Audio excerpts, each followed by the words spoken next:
Welcome to money talk with Deep. আজকে একটা boring টাইপের মার্কেট দেখা গেছে। কালকেই আমরা আলোচনা করেছিলাম মার্কেট সাইডওয়েজ থাকতে পারে, তো আজকে সেরকমই মার্কেট দেখতে পাওয়া গেছে। মনে হচ্ছে মার্কেট একই জায়গায় ফেঁসে গেছে, মার্কেট যেন একটা বড় ট্রিগারের ওয়েট করছে। তো কী সেই ট্রিগার, সেটাই আমরা আজকের ভিডিওতে আলোচনা করে নেব। চলুন ভিডিওটা শুরু করা যাক। প্রথমেই আমরা দেখে নেব এনভিডিয়ার রেজাল্ট। কালকেই আমরা ভিডিওতে বলেছিলাম এনভিডিয়ার রেজাল্ট আসতে চলেছে, তো দেখা যাক এনভিডিয়ার রেজাল্ট এক্সপেকটেশনকে বিট করতে পারলো কিনা। এনভিডিয়া টোটাল রেভিনিউয়ের এস্টিমেট দিয়েছিল 66.2 বিলিয়ন, অ্যাকচুয়াল এসছে 68.1 বিলিয়ন, এটাতে বিট করেছে টোটাল রেভিনিউতে। এরপর দেখে নিই data centre revenue. Nvidia estimate দিয়েছিল 60.4 বিলিয়ন, এসছে 62.3 বিলিয়ন, এটাতেও বিট করেছে। এবার দেখে নিই অ্যাডজাস্টেড ইপিএস মানে আর্নিং পার শেয়ারে আর্নিংয়ের কি এস্টিমেট দিয়েছিল $1.53 পার শেয়ার, অ্যাকচুয়াল এসছে $1.62, এটাতেও বিট করেছে। এবারে দেখে নিই গ্রস মার্জিন অ্যাডজাস্টেড এস্টিমেট দিয়েছিল 75%, অ্যাকচুয়াল এসছে 75.2%, এটাতেও বিট করেছে। এবার দেখে নিই একটা রেজাল্ট দেওয়ার সঙ্গে সঙ্গে একটা কোম্পানি ফিউচার গাইডেন্সও দেয়। ফিউচার গাইডেন্স কী দিয়েছে দেখে নিই। এনভিডিয়ার প্রজেকশান দিয়েছে 78 বিলিয়ন, যেটা অন্য সব মার্কেট এক্সপার্ট এবং ওয়াল স্ট্রিটের যে আমেরিকান মার্কেট আছে ওটা এক্সপেকটেশান ছিল 72 বিলিয়ন, ওরা প্রজেকশান দিচ্ছে আরও বেশি 78 বিলিয়ন। দেখা যাক যে এটা এরপরের রেজাল্টের দিনে দেখা যাবে যে এনভিডিয়া এটা বিট করতে পারছে কিনা। এটা যথেষ্ট এনভিডিয়ার ক্ষেত্রে একটা পজিটিভ নিউজ এবং পুরো এআই সেক্টরের জন্য একটা পজিটিভ নিউজ। এখান থেকে হয়তো একটা এনভিডিয়াতে প্রফিট বুকিং আসতে পারে, কারণ এনভিডিয়ার মার্কেটের তুলনায় অন্যান্য শেয়ারের তুলনায় অনেকটাই বেশি পরিমাণে রিটার্ন দিয়েছে।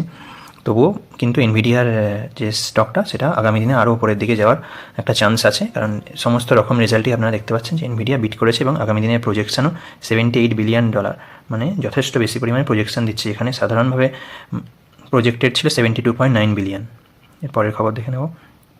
ইউএস ইরানের টেনশন এখনও পর্যন্ত চলছে, জানেন এটা একটা মার্কেটের ক্ষেত্রে নেগেটিভ দিক। এটা পজিটিভ দিকের খবরটা বললাম এনভিডিয়ার রেজাল্টটা, এবং ইউএস ইরানের যে টেনশনটা চলছে এটাই এখন মার্কেটের সবথেকে বড় নেগেটিভ একটা পয়েন্ট হয়ে আছে। যে তেহরান বলছে কি ওয়াশিংটনের সঙ্গে এখনও পর্যন্ত কথা বন্ধ আছে, এটা হয়তো আজকে বৃহস্পতিবার, আজকে থেকে আবার রিজিউম হতে পারে। অ্যাকচুয়ালি আমেরিকা কোনোভাবেই চাইছে না যে ইরানের হাতে নিউক্লিয়ার ওয়েপেন আসুক। ইরান যতই বলুক যে নিউক্লিয়ার ওয়েপেনকে তারা পিসের জন্য, শান্তির জন্য ইউজ করবে, কিন্তু আমেরিকা কোনোভাবেই চাইছে না যে ইরানের হাতে নিউক্লিয়ার ওয়েপেন আসুক। তো দেখা যাক কি এটার কি ইম্প্যাক্ট হয়। এই সপ্তাহের শেষের দিকেতেই মনে হচ্ছে একটা কোনো ইম্প্যাক্ট এখানে আমরা দেখতে পাবো। আচ্ছা, এবার আমাদের ইন্ডিয়ান মার্কেটে একটু খবরের দিকে চোখ রাখা যাক। Dixon technology 3.8% stake, Aditya Infotech মানে এটা আমরা সিপি প্লাস জানি, সিসিটিভি যে কোম্পানি সাধারণত সবাই লাগায়, আরও যে কোম্পানি আছে তার মধ্যে সিপি প্লাস একটা নামকরা কোম্পানি সিসিটিভি কোম্পানির মধ্যে। তো সেই কোম্পানিকে ডিকসন টেকনোলজি তার 3.8% শেয়ার অংশীদারিত্ব বিক্রি করে দিয়েছে। ওলা ইলেকট্রিক আমরা অনেক আগেই ভিডিওতে বলেছিলাম যে এটা এখন কেনা রিস্কি হয়ে যাবে। তো সেখানেতে দেখা যাচ্ছে যে ওলা ইলেকট্রিককে সমস্ত রকম যত ব্রোকারেজ এজেন্সি আছে সবাই কেউই বাই রেটিং দিচ্ছে না, এবং গোল্ডম্যান স্যাক্স কী করেছে না, এটাকে ডাউনগ্রেড করেছে ওলার শেয়ারটাকে আরও। আচ্ছা, মিউচুয়াল ফান্ডের নতুন ক্লাসিফিকেশান রুলস কিছু আসছে, যে লার্জ ক্যাপ সেগমেন্টের যে মিউচুয়াল ফান্ড থাকে লার্জ ক্যাপে 80%-এর মতো লার্জ ক্যাপেই রাখতে হবে, ইনভেস্টেড রাখতে হবে ইকুইটিতে। লার্জ মিড ক্যাপে যে আছে, লার্জ মিড ক্যাপে ইচ সেগমেন্টে মানে লার্জ ক্যাপ 35%, মিড ক্যাপ 35%, এরকমভাবে রাখতেই হবে। এরকম আরও কিছু রুলস আসছে। এই রুলসটা আরও ডিটেলসে এলে আমরা এটা নিয়ে একটা ভিডিও বানাবো পরে। তো এরকম কিছু কিছু রুলস রেগুলেশনস চেঞ্জ হচ্ছে মিউচুয়াল ফান্ডে। টোটাল 5টা ক্যাটাগরি হচ্ছে, তো এই 5টা ক্যাটাগরির মধ্যে সমস্ত মিউচুয়াল ফান্ডকে ক্লাসিফিকেশন করা হবে। এগুলো সব CNBC TV18-এর নিউজ। আচ্ছা, বন্ধন ব্যাংকের স্টেক SBI মিউচুয়াল ফান্ড কিনতে চেয়েছিল, তো RBI এর থেকে অ্যাপ্রুভাল পেয়েছে যে 10% পর্যন্ত বন্ধন ব্যাংকের স্টেক কিনতে পারে।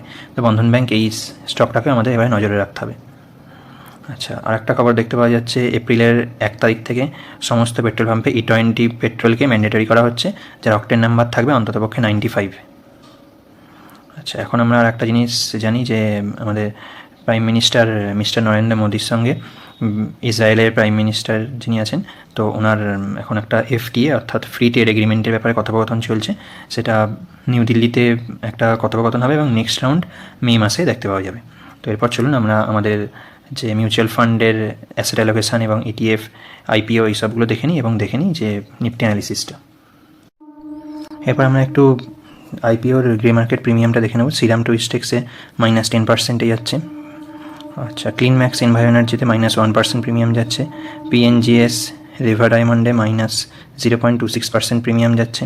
এগুলো সব ক্লোজিং হয়ে গেছে, এখন ওপেন আছে অমনিটেক ইঞ্জিনিয়ারিং IPO, এটা 2.20% প্রিমিয়াম যাচ্ছে, এবং একটা আপকামিং IPO আসছে সেডম্যাক মেকাট্রনিক্স IPO, এটায় প্রায় 9.62% প্রিমিয়াম যাচ্ছে।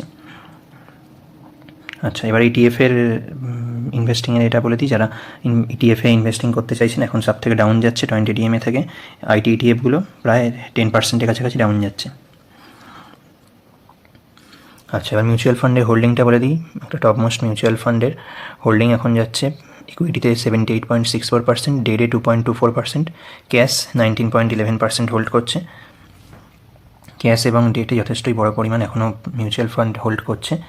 এটা একটা দুধারী তলোয়ারের মতো ব্যাপার, মানে যদি মার্কেটে ডিপ আসে তাহলে তো এরা সব থেকে বেশি ফায়দা তুলবেই, কিন্তু যদি ধরুন মার্কেটে ডিপ এলো না, এরকম চলতে সাইড ওয়েজ চলতে একটা উপরের দিকে চলে গেল মার্কেট, তখন কিন্তু এটাই আবার এদের কাছে বার্ডেনের মতো হয়ে যাবে, তখন এরাই মানিটা ডিপ্লয় করার মতো চান্স পাবে না।